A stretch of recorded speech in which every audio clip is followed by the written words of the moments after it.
Hello, my colleagues, and I do hope everyone is well.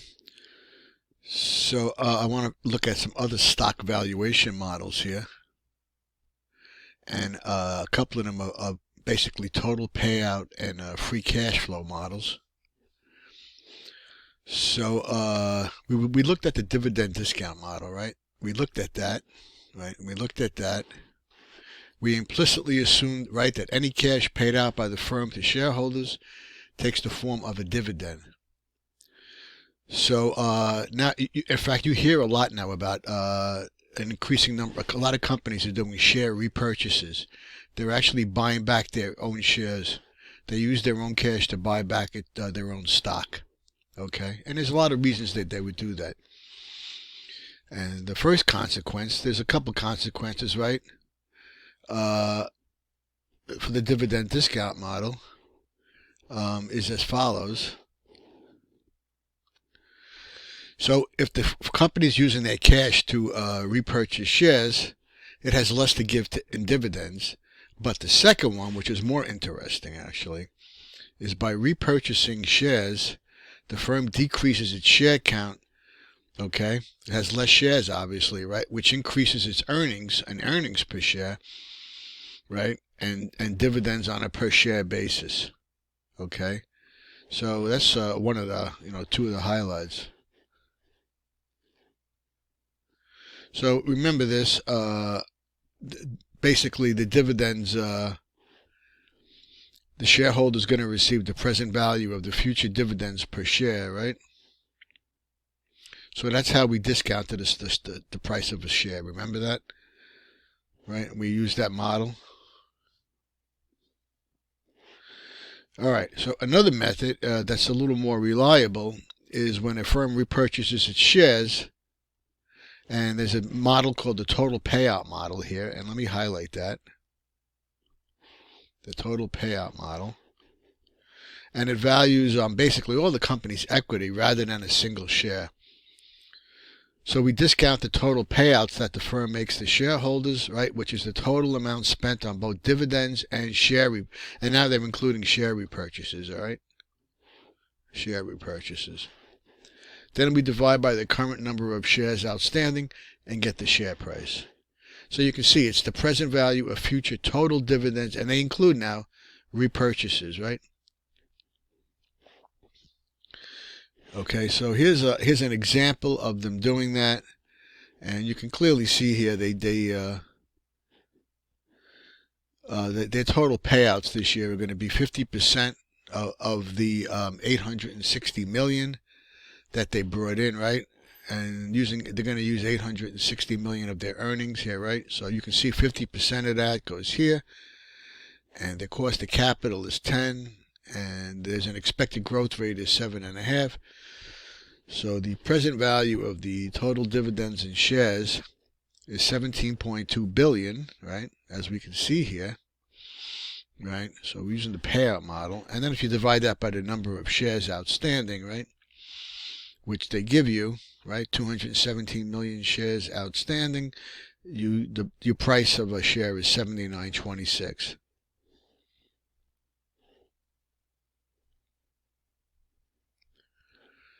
So you can clearly see there's a couple ways of doing this, right? All right, so hey, let's watch this little video here, and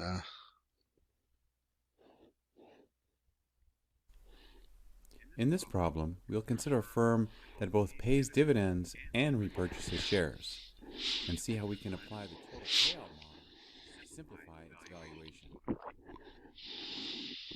Let's begin by calculating the firm's total expected payouts at the end of the year. Titan expects to have earnings this coming year of $860 million. It plans to pay out 30% of earnings as a dividend and use 20% for repurchases, for a combined total payout rate of 50%. 50% of 860 implies total payouts of $430 million in 1 year's time. Now, the current value of Titan's outstanding equity should equal the present value of its future equity payouts. If Titan's earnings and payouts are expected to grow at 7.5% per year, we can apply the constant growth perpetuity formula and compute their present value as $430 million divided by the firm's 10% cost of capital minus the 7.5% earnings growth rate. Calculating this, we estimate Titan's equity value to be $17.2 billion. We can then compute a share price by dividing $17.2 billion by the total number of shares outstanding, or 217 million, to estimate a value of $79.26 per share. Note that using the total payout method, we did not need to worry about what fraction of the firm's payouts was in the form of dividends versus repurchases, nor whether those fractions remain constant over time.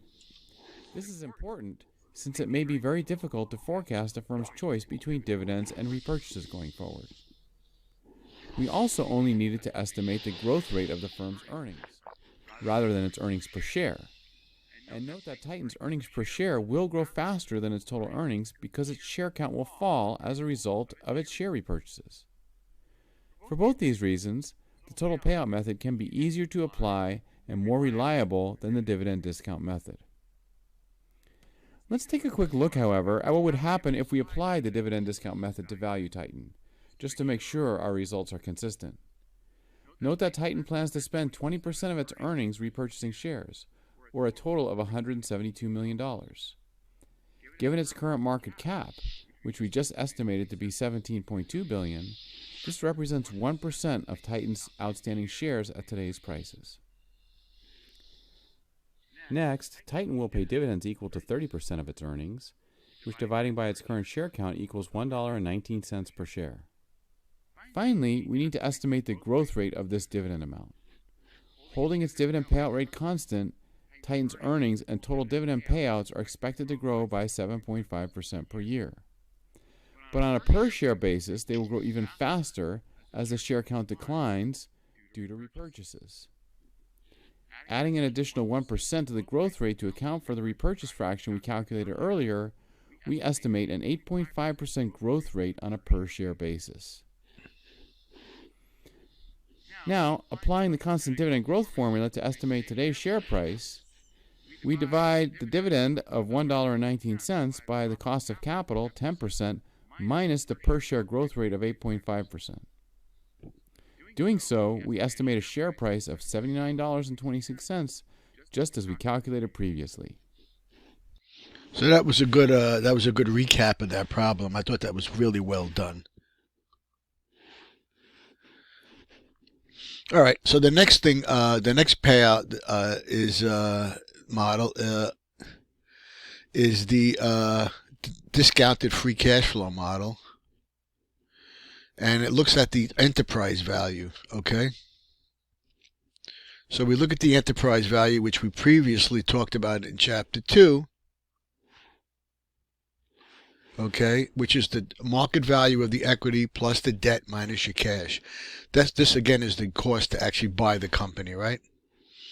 So this is the value of the firm's underlying business, unencumbered by debt and separate from any cash or marketable securities, right? So if you wanted to buy the company, this is what it would cost, right? So again, it's the net cost of acquiring the firm's equity, taking its cash, paying off all the debt, and owning the unlevered business, right? So this is basically an important point about the enterprise value, which we talked about in Chapter 2. So it allows a firm, it allows us to value a firm without having to forecast its dividends or share repurchase or its use of debt. So here is the equation for free cash flow. And this was in Chapter 8. You may have to go back and review Chapter 8. Okay, so this is free cash flow. So it's EBIT, which is the unlevered net income plus depreciation, minus capital expenditures, minus the increases in any net working capital. Okay, so how are we defining that? We're taking a couple terms here: capital expenditures and depreciation, right here, and we're defining that as net investment. So they're doing a little simplifying and combining here.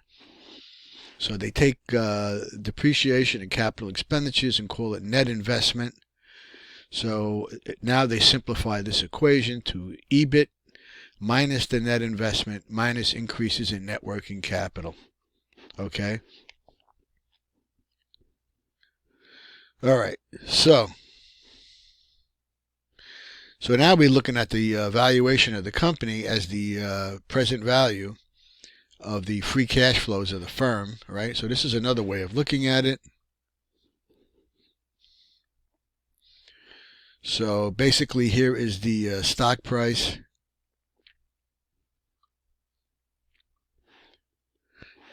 Here's the share price, and here's how we solve for that, okay? We again, up here we're using the enterprise value.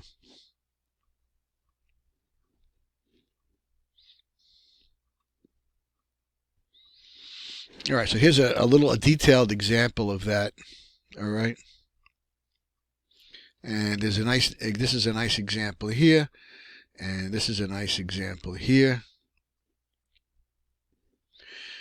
And here's a table that gives us a comparison of the discounted cash flow models of stock valuation. And dividend payments, total payout, and free cash flow.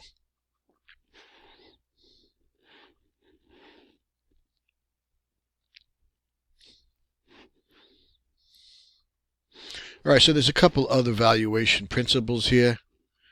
And in this case, they use the price-earnings ratio. All right, so let's go through that. Let's see what they say about that. Valuation using the price-earnings ratio. So here we have furniture manufacturer Herman Miller that makes the Aeron chairs, and has earnings per share of $1.38. Now we want to use that information to get an estimate of what the price per share should be for Herman Miller. So we're going to look at how are comparable furniture stocks valued in the market. The idea being that if two companies are truly similar, truly comparable, they should be valued similarly. And we see that other furniture stocks have an average price to earnings ratio, PE, of 21.3. So what should the value of the share of Herman Miller be if we use that PE multiple? Well, think about what the PE multiple is doing. So we're saying, well, the PE multiple is really price per share over earnings per share. So we're going to take Herman Miller's EPS and multiply it by the PE ratio. Well, earnings per share times price per share over earnings per share, the earnings per share is cross out, that gives us price per share. So that's the idea behind what we're doing. So let's just actually work the numbers here. So we know that the earnings per share is $1.38, and the PE ratio, that's the average for the industry, is 21.3. And so if we go ahead and multiply that out, we get 29.39. That would be our estimate of what Herman Miller's price per share should be based on what they're generating in earnings per share and how the industry on average is valued as a multiple of earnings per share. It's being valued at 21.3 times earnings per share. Now the question asks, what are the assumptions underlying this estimate? And that's the key thing with multiples valuation. The actual math is pretty straightforward. We just use multiplication. But it belies the fact that there's a significant assumption going on behind here, and that is that these are truly similar stocks. And if the estimate you get out of the multiples or comparables approach is only as good as this assumption that you really have two similar stocks, or that the stock you're valuing is truly similar to the group of stocks that you are using as a multiple. So if Herman Miller really is very comparable to other furniture stocks, then this is a good estimate. If it's different because it specializes in high-end chairs, for example, then while these other furniture stocks are more broad-based, then you would have reasons to question this estimate. All right, so that was a good example. All right, so there's more examples here, right, and of this using different multiples. Okay. So,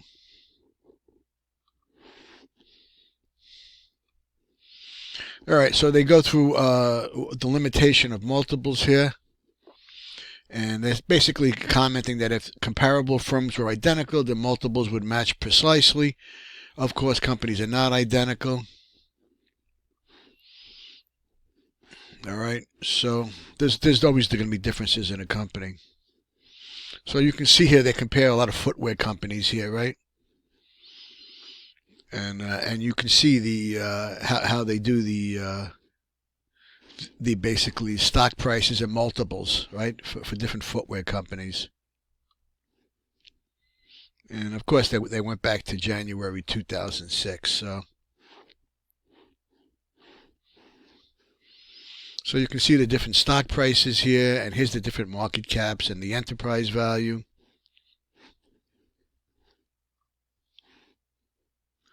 All right, so so if you do comparables, it doesn't take into account everything about the companies because they're all different.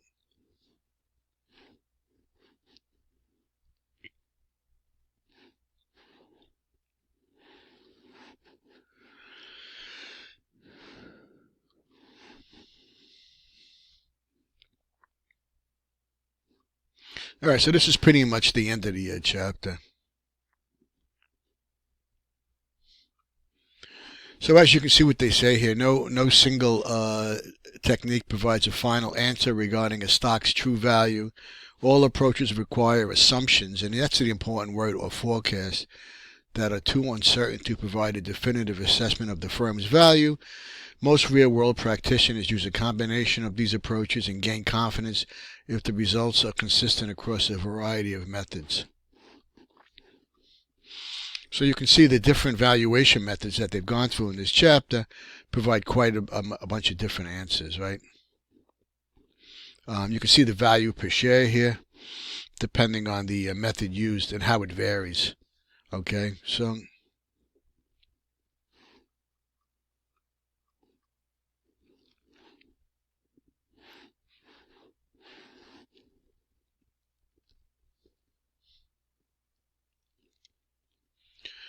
all right, so that's pretty much um, it. Let's see what they talk about. They talk about use the basically underlying information in stock prices. Using the information in market prices. Here we have some information about Techno Industries. It's going to have free cash flows next year of $40 million.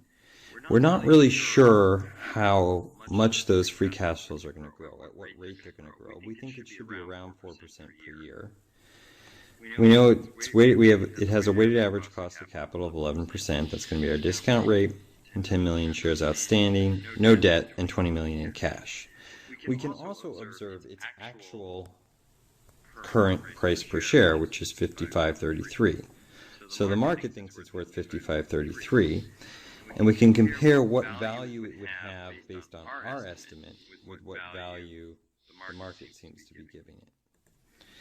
So let's take a look at what value it has based on our estimate. So if we apply the growing perpetuity formula to its free cash flows, then we have 40 over R minus G, and we estimate that its G is 4%. We're not 100% sure about that though.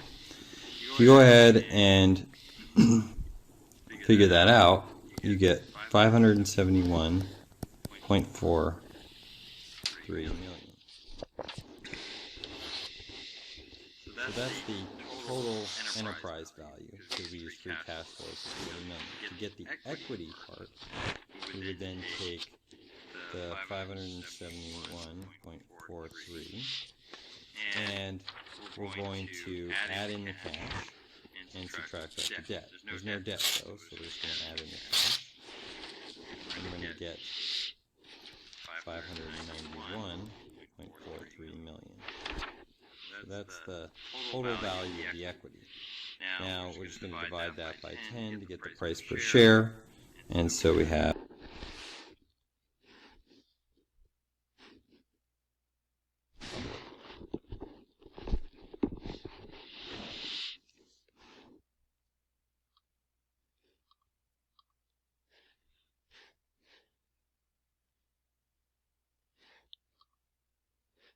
All right, something happened here. I don't know what happened to this video, but 591.43 over the 10 million shares, and we get 59.14 per share.